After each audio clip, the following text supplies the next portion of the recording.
Are you a realtor using DocuSign for real estate purposes? Then this video is for you. Today I'm breaking down the best practices for using DocuSign. Let's get started. If this is your first time visiting my channel, thanks so much for stopping by. My name is Carrie Jonicas and I am the proud owner and a transaction manager at Amplify Transaction Services. If you would like to learn more information about how we can help you, you can visit our website at www.amplifytransactions.com. Very visual person, so I always like to show people instead of just talk about the things that I feel are helpful in using, especially with technology, but you know, it always helps to actually see what someone's talking about instead of just them telling you about it. So to start, my number one best practice to ensure that you are getting the most out of DocuSign is to set up templates. I did do another video, which I will link up above, how to set up templates in DocuSign. And so you will have a templates area here. You can create different folders, which I find to be very helpful in so I have folders here. So creating folders for different types of templates. You can see all of them in your main templates by going to my templates and see all of them, but it is kind of nice if you're just looking for one thing that you don't have to actually like go through and scroll through all of these things. So I definitely recommend setting up templates for as many things as you possibly can. Property disclosures, listing agreements, even contracts, things that you're going to use all of the time. Something that I use on the TC side a lot is attorney paperwork. That takes up a lot of time to have to manually do that every single time. So that is something that I definitely set up in DocuSign to make it more efficient for me, and then also for the attorney and also for the client. It helps the attorney's office get the paperwork a lot faster. The buyer can get the information filled out a lot faster, it being in DocuSign, and then I can get that to them a lot faster because it's already set up as a template and it doesn't take me an hour to set up a signing that I have to send over to them. And then they also don't have to print it out, fill it out, scan it back, so it saves time for the client as well. So templates are a huge, huge piece of utilizing DocuSign.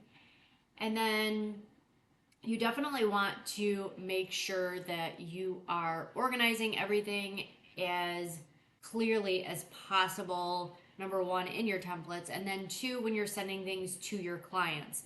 If you download a document, I don't know if you've ever noticed, if someone sends you a document and you download it, sometimes it'll say just like a bunch of random numbers.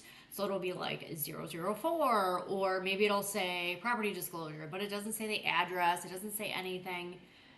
It will be helpful for you to track the document coming back and forth if you actually name your document. So let's just put a document in just as an example.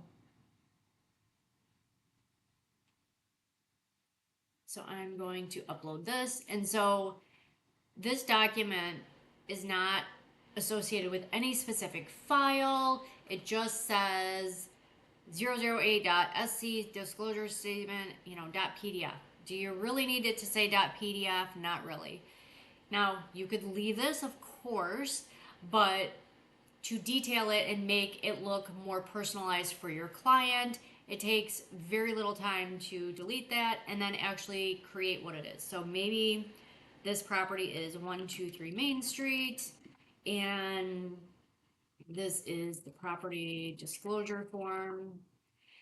So when that comes into your email, you also could set up a filter in your email to filter certain things. So maybe if it said, the signing has been sent, maybe you just want that auto file in the client's folder inside of your email. But if it says completed, maybe you want that to stay in your inbox. So using that email subject can be helpful in more than one way, not just inside of DocuSign, not just forward facing to your client, but also in your email, and to make you more efficient. Because I don't know about you, but getting all of those emails from DocuSign or any electronic signature program can be overwhelming sometimes, especially when you have sent out a lot of documents. So making sure that you are organizing everything very detailed by putting in the information that you need to manage this transaction. Maybe instead of it saying 123 Main Street, maybe you want to go by the client's name.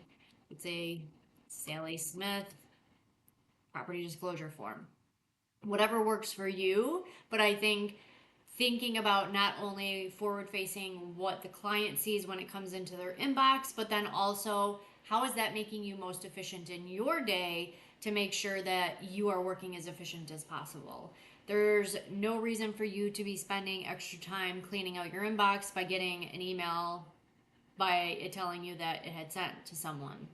Now, of course, you might want to track that. So maybe you do want to leave that in your inbox, but maybe you want to put it in a specific folder. So, like, there's different things that you can do with that. Something that also is really important is using the signers. So you can set a signing order when you have multiple people that are signing. And what that means is if you have two sellers and you want it to go to seller one first, and the seller one, once the seller one signs, then it'll go to the second seller. So that is a feature that I feel like is very helpful. Sometimes it will automatically select to set a signing order on something when you don't want it to. So you just have to be careful with that, because sometimes I'll send a document to someone and I'll let them know that, you know, it's on its way. Just sent you a document, and they'll be like, I didn't get anything. And you go back in there and you look, and there was a signing order and only the first person got it. So that's something to keep in mind. But the signing order can really help when you really need the first person to sign first before the second person does. Maybe there's information that the first person has to give in order for the second person to be able to effectively sign it. Another thing that I see happen all the time is an email address gets put into the signature platform incorrectly, and then when you go to send another signature, so you go to start and you put your envelope in and you go to type the person's email, and their email comes up and there's a bunch of different email addresses. If this happens, you can go and delete. If there's, say you put multiple in there because you thought their email was this, but it actually wasn't, you really need to go and edit that in the contacts. So to do that, you're going to click on your circle with your initials in the upper right hand corner, and you're going to go to My Preferences, and then you're going to go to Contacts. And then you can search for the contacts. Say maybe you want to search for, I'm trying to see if there is somebody that, so you'll search for the contact and then you'll either delete or edit. So for instance, I'll do my name. Maybe I want to delete or edit that. So I can delete, I can edit it. And once you delete it or edit it, then it should be correct on future signings. But I see this happen all the time where the email address was put in incorrectly, and then the agent will go and send another email but put in the correct email address without editing in the contacts, which then makes it the next time they go to try to send something, they end up sending it to the wrong email address again. So you want to make sure that you are being really careful with that, and you are changing it in the contacts as well so you don't make another mistake. Again, you want to make yourself look really put together for your clients. You want to make sure that you're being efficient and that it's correct for your clients. So you just want to be really careful that you are changing that in the contacts. Another option inside of DocuSign is to set a in-person signing. So say for instance you have an elderly client and they can only sign things in person, and it makes it really difficult for you because you don't want to print out the entire contract, or maybe you don't have a printer and you can't print out it, or maybe your printer died. So in this case, you are going to put in their name and their email, but you're going to make the selection that says in-person signer.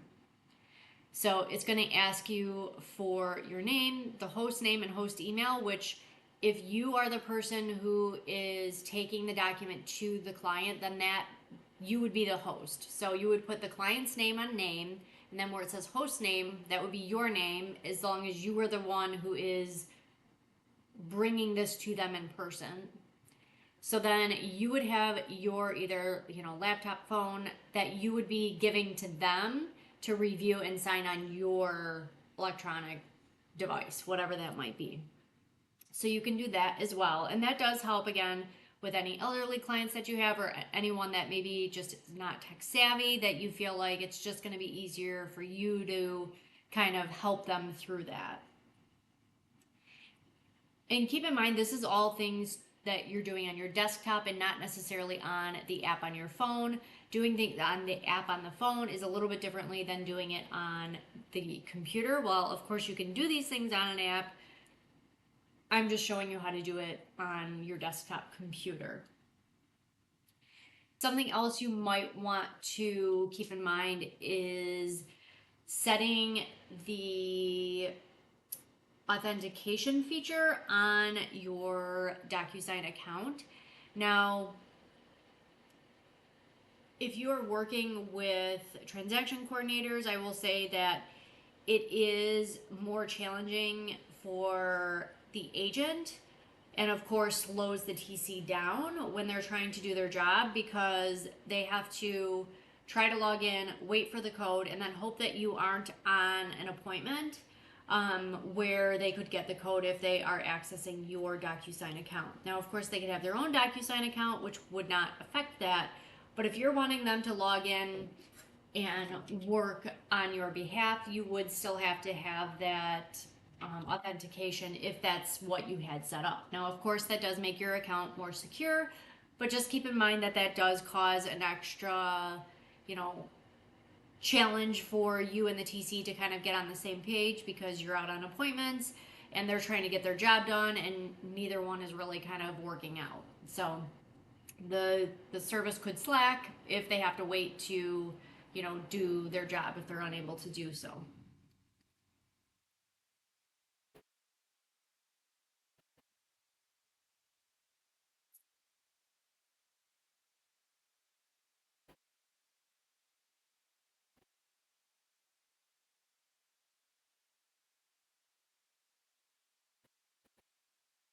One tip that I do have for anyone who is sending anything, whether it is through Dotloop, DocuSign, whatever electronic signature program, is once you send a document through that platform, send the client an email, a text, or call them and let them know that you just sent it, so they know to check their inbox, just because sometimes it'll go in spam. Sometimes they don't get it because maybe you typed it in incorrectly. So don't just assume that they saw it and they know what to do with it.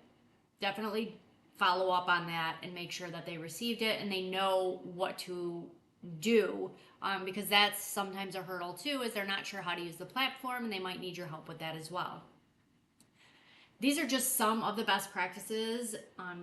If you use some of these best practices that I've given you today, you're not only going to streamline your workflow, but also enhance that client's experience, which is going to help you close more deals efficiently with less hassle.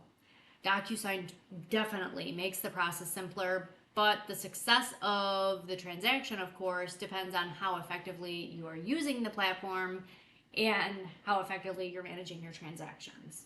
I hope these best practices were helpful for you. If you liked the video, please give it a like. And if you'd like to learn more tips and tricks about organizing your real estate business, make sure you hit the subscribe button. Thank you so much for stopping by, and I'll see you on the next one.